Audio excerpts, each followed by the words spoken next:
Cara gent che m'ascolti, dove risuf da matra?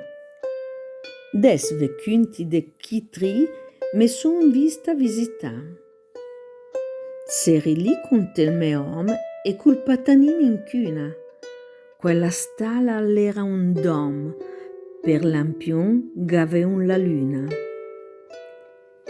In la grotta s'era un dent conte re de tutti gent. S'eron lì de tre desdì, quan che in vista all'improvvis tutto il ciel a sbarlusì. Una luz de paradis. Il Giuseppe in sulla porta il m'ha dit: «Che stella stramba, galla cua, l'è tutta storta». Mi gudi, faminga il bamba. Tire minga in gir per niente, gen chi è re de tutti gent. Nanca là Gerusalemme in la patria di profeta, figuremes chi a Betlem, cosa che entra la cometa. Sotto la cua de questa stella, ghi riva tri dromedari, che portava in dris in sella tri sapiens straordinari.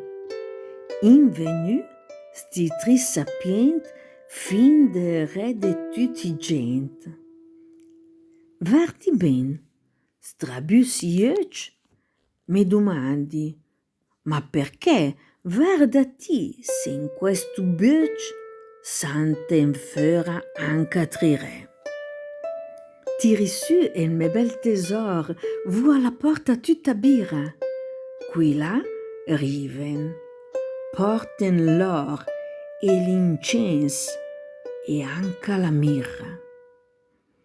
Che bei rob, ma inconveniente per il re di tutti gent. L'or vuol dire che l'era un re e l'incenso che l'era un dia. Ma la mirra a buon savè per la tomba del Messia.